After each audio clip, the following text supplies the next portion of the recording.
Now back to more Paul W. Smith on WJR. Once again substituting, here's Kevin Dietz. There's been a lot of national media attention about the drowning death of Glee actor Naya Rivera. She was found dead in a California lake. Her son, who's 4 years old, was found wearing a life jacket on the boat that Rivera had rented. It draws attention to the serious problems of drowning. The numbers are up on the Great Lakes around Michigan, and we're seeing all kinds of similar problems around the country. Joining us now to talk a little bit about this is Dr. Klever, Emergency Medicine, Detroit Receiving Hospital. Doc, thanks for being on the show. Hey, thanks for having me. So, did you see this story of the Glee actor who drowned, unfortunately, in California? Yeah, I did see the story about Mr. Rivera. One of the other things that was interesting to me about that is they talked about the search and rescue and how they were trying not to have too many family and friends try and get involved in the rescue because they thought it would be dangerous for them rather than the experts who are trained at rescue to get involved. Is that a problem that we see often where people who are trying to help somebody in trouble end up drowning themselves?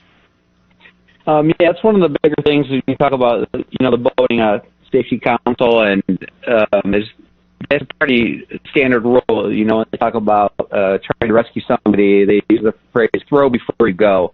And by that they mean throw a life jacket, throw one of those round rings that we've all seen at the potential victim before you jump in the water, because nothing is worse than one victim except two victims. And so what are some of the big mistakes people make? Is it that they're not strong swimmers or they don't have life jackets? I imagine alcohol is a big issue. Yeah, I think you kind of hit the nail on the head with all of them. I think swimming in a lake or a river is much different than swimming in a pool from under toes. And what happened at Lake Piru with Mr. Rivera is that there's a lot of underwater things. They commented on trees being at the lake. People overestimating their swimming ability. These drift currents can get you farther away from the boat pretty quickly. Not swimming with a buddy, having somebody on the boat that can maneuver the boat and get flotation devices back to you, are all, I think, factors that unfortunately contributed to her death.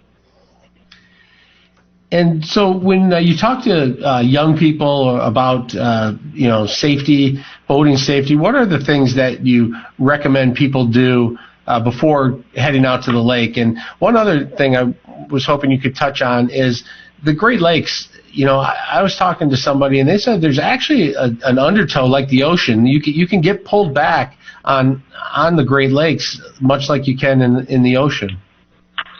Yeah, I think a lot of times people underestimate the tow. I mean, the Great Lakes flow, you're talking about here from Lake St. Clair goes to Lake Erie, and it does eventually go to St. Lawrence Seaway back out to the Atlantic Ocean. So there's a constant, 3 to 5 to 7 mile current going on.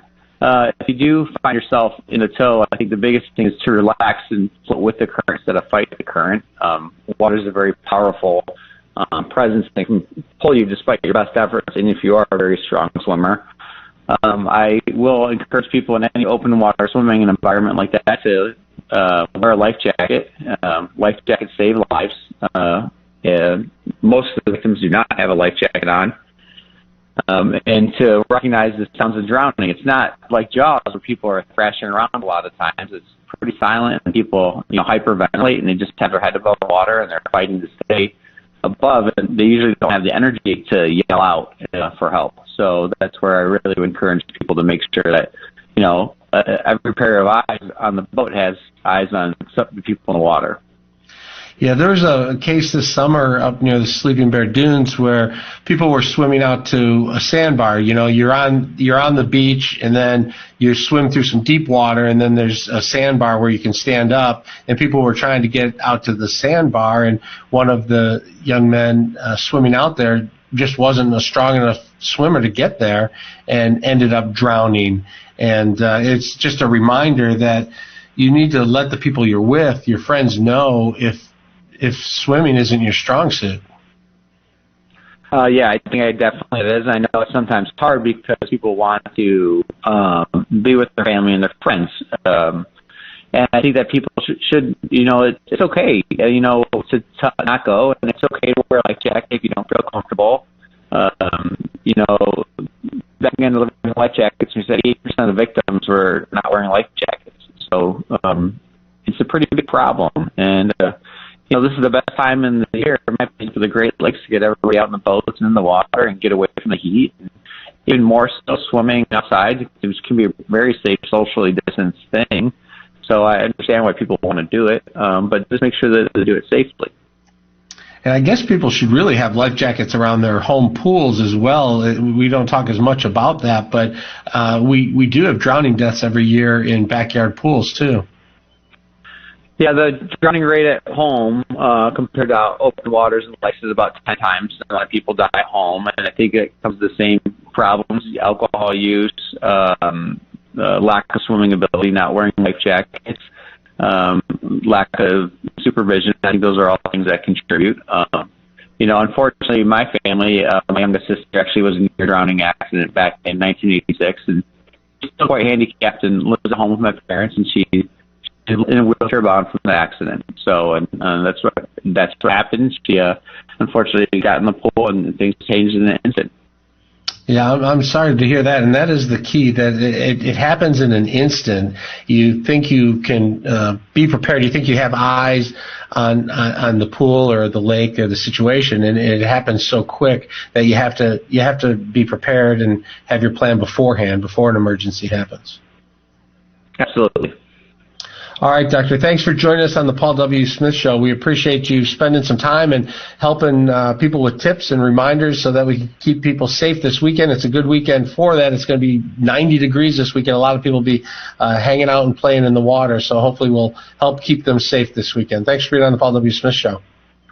Thank you very much. I very much appreciate it. All right. You're listening to the Paul W. Smith Show on July the 17th, July the 17th, July the 17th, July the 17th, July the 17th.